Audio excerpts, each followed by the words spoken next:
देश देख रहा है कि एक व्यक्ति को बचाने के लिए 142 करोड़ देश की जनता को नकारा जा रहा है। सारे बिजनेस, सारे संसाधन, सारी दौलत, सारे मौके एक ही व्यक्ति को सौंपे जा रहे हैं।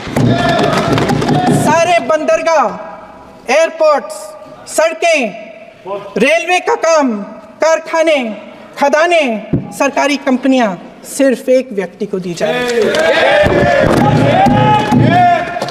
जनता के मन में हमेशा ये विश्वास होता था कि अगर कुछ नहीं है तो संविधान हमारी सुरक्षा करेगा, मगर आज आम लोगों के बीच ये धारणा बनती चली जा रही है कि सरकार सिर्फ मुनाफे के लिए चल रही है।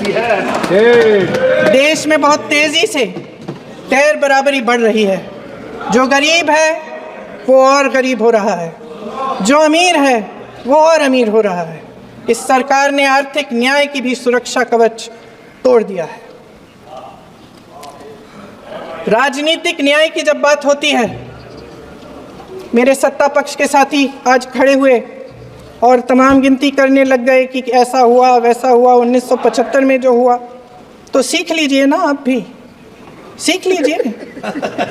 आप भी अपनी गलतियों के लिए माफी मांग लीजिए। आप भी बैलेट पे चुनाव कर लीजिए, आप भी बैलेट पे चुनाव कर लीजिए। दूध का दूध, पानी का पानी हो जाएगा।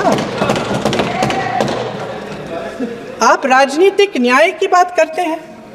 नमस्ते दोस्तों, अगर आपको ये वीडियो पसंद आए तो इसे प्लीज़ लाइक करें, दोस्तों के साथ शेयर करें और चैनल को सब्सक्राइब करना ना भूलें। धन्यवाद। सरकारों को पैसों के बल पर गिरा देते हैं। मेरा आग्रह है कि अपन संविधान में सकारात्मक बोले।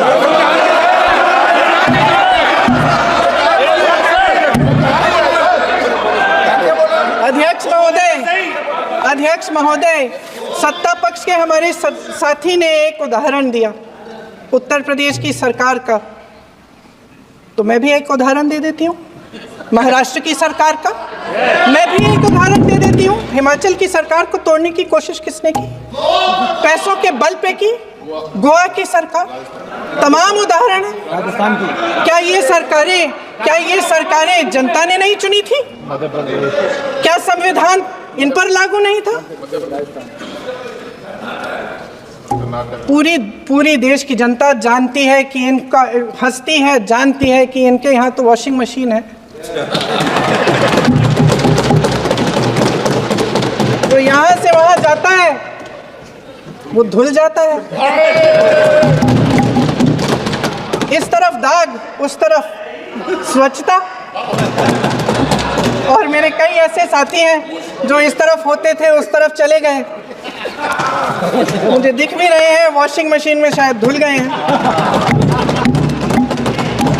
अध्यक्ष महोदय, जहां भाईचारा और अपनापन होता था, जहां हमारे संविधान ने एकता का सुरक्षा कवच दिया था, वहां शक और घृणा के बीज बोए जा रहे हैं।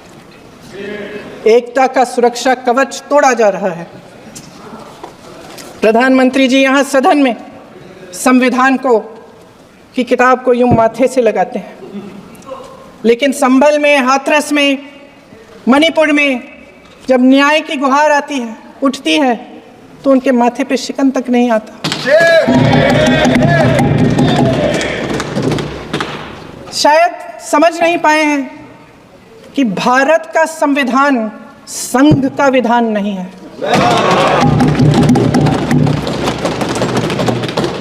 भारत के संविधान ने हमें एकता दी, हमें आपसी प्रेम दिया।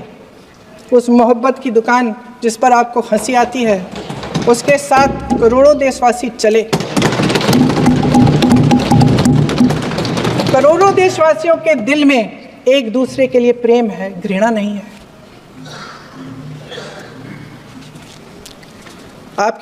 इनकी जो विभाजनकारी नीतियां हैं, उसका नतीजा हम रोज देखते हैं।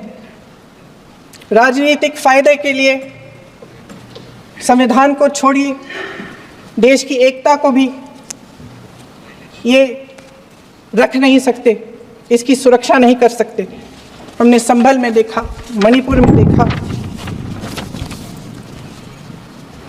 दरअसल इनका कहना है कि अलग अलग इस देश के अलग अलग हिस्से हैं, कैमरा लेकिन हमारा संविधान कहता है कि ये देश एक है और ये देश एक रहेगा। जहां खुला विवाद होता था, अभिव्यक्ति का सुरक्षा कवच होता था, इन्होंने भय का माहौल पैदा किया है। सत्ता पक्ष के मेरे साथी अक्सर 75 सालों की बात करते हैं, लेकिन इन 75 सालों में ये उम्मीद, आशा, ये अभिव्यक्ति की ज्योति कभी थमी नहीं, कभी बुझी नहीं। इस देश की जनता ने खुलकर आलोचना की, निडर होकर धरने किए, प्रदर्शन किए। जब जब जनता नाराज हुई तब तब सत्ता को ललकारा, उसे चेतावनी दी, बड़े से बड़े नेताओं को कटघरे में खड़ा किया, उनसे जवाब मांगा, न्याय मांगा। इस देश के छोटे छोटे से नुक्कड़ की दुकानों में, चाय की दुकानों में, इस देश के घरों में, गलियों में, मोहल्लों में, अखबारों में, प्रकाशन घरों में, न्यायपालिकाओं में चर्चा कभी बंद नहीं हुई। लेकिन आज ये माहौल नहीं है। आज जनता को सच बोलने से डराया जाता है, धमकाया जाता है। पत्रकार हो या विपक्ष का नेता हो या किसी यूनिवर्सिटी का प्रोफेसर हो, छात्र संघ हो या कर्मचारियों का संगठन हो, सबका मुंह बंद कराया जाता है। किसी पे ईडी, किसी पे सीबीआई, किसी पे इनकम टैक्स, फर्जी मुकदमे लगवाए जाते हैं, जेल में डाल दिया जाता है, विपक्षी नेताओं को जेल में डाल दिया जाता है, उनको सताया जाता है। किसी को नहीं छोड़ा इस सरकार ने। देशद्रोही कह के उत्तर प्रदेश में मुझे याद है कुछ अध्यापिकाएं प्रदर्शन कर रही थी, उन पर मुकदमा डाल दिया देशद्रोही का, उन्हें देशद्रोही कह दिया।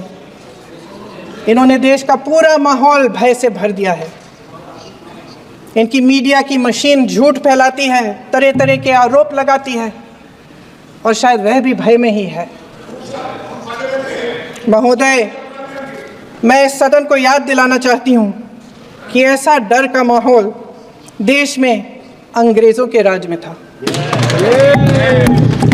जब इस तरफ बैठे हुए गांधी की विचारधारा वाले लोग आज़ादी की लड़ाई लड़ रहे थे और उस तरफ वाली विचारधारा वाले लोग भय में रहकर अंग्रेजों के साथ साठ-गांठ कर रहे थे।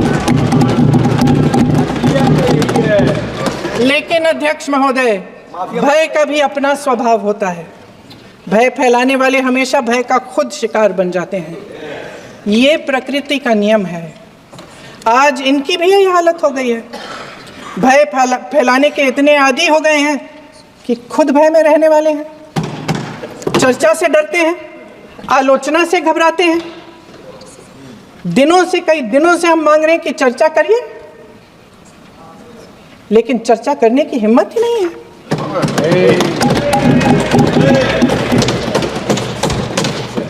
एक कहानी होती थी अध्यक्ष महोदय, शायद बचपन में आपने भी सुनी होगी। राजा भेष बदलकर बाजार में आलोचना सुनने जाता था। ये सुनने जाता था कि प्रजा मेरे बारे में क्या कह रही है, मैं सही रास्ते पे चल रहा हूँ कि नहीं। लेकिन आज का राजा, भेष तो बदलते हैं आज के राजा, शौक तो है उनको भेष बदलने का, लेकिन ना जनता के बीच जाने की हिम्मत है और ना आलोचना सुनने की। महोदय, मैं तो सदन में नहीं हूँ।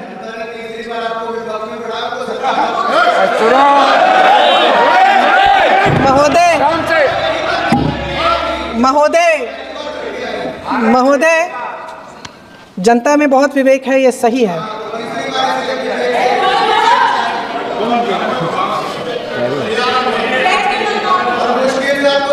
अच्छा महोदय, मैं सदन में नहीं हूँ, कुछ हाँ ठीक है, मैं सदन में नहीं हूँ, मात्र 15 दिनों से आ रही हूँ। लेकिन मुझे ताज्जुब होता है कि इन 15 दिनों में इतनी बड़े इश्यूज़ हैं, इतनी बड़ी बातें हैं, प्रधानमंत्री जी मात्र एक दिन के लिए, शायद 10 मिनट के लिए दिखे हैं सब। बात यह है अध्यक्ष महोदय जी कि ये देश भय से नहीं, साहस और संघर्ष से बना है। इसको बनाने वाले देश के किसान, जवान, देश के करोड़ों मजदूर और गरीब जनता है। संविधान इनको साहस देता है। मेहनती मिडिल क्लास है। और इस देश के जो करोड़ों देशवासी हैं, जो रोजाना भयंकर परिस्थितियों का सामना करते हैं, उनको साहस देता है। वायनाड में जो आपदा आई, उसमें एक छोटा लड़का था 17 साल का। 6 घंटों के लिए उसने अपनी माँ को बचाने की कोशिश की। 6 घंटों के लिए आप सोच सकते हैं कि अगर नदी की धारा बह रही है, नाराज है, आप अपनी माँ को पकड़े हो, 6 घंटों के लिए पकड़े रखते हो कि मेरी माँ बच जाएगी, और अंत में वो माँ भी बह जाती है। उस लड़के का साहस, उन महिलाओं का साहस जो पीड़ित हैं लेकिन फिर भी अपनी लड़ाई लड़ रहे हैं, उन संभल के बच्चों का साहस जिनके पिताजी अभी अभी गुजर गए लेकिन फिर भी उनके सपनों को साकार करने की हिम्मत है, उनका साहस है। वो साहस इस संविधान ने दिया है।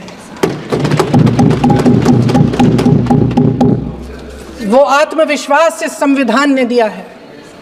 ये देश भय से नहीं चल सकता, ये देश साहस से ही चलेगा। भय की भी सीमा होती है, और जब वो सीमा पार हो जाती है, जब किसी को इतना दबाया जाता है कि उसको लगने लगता है कि अब मेरे पास खोने के लिए कुछ नहीं है, तब उसमें एक ऐसी शक्ति पैदा होती है जिसके सामने कोई कायर खड़ा नहीं हो सकता। ये देश कायरों के हाथों में ज़्यादा देर तक कभी नहीं रहा है। ये देश उठेगा, ये देश लड़ेगा, सत्य मांगेगा, सत्यमेव जयते। जय हिंद।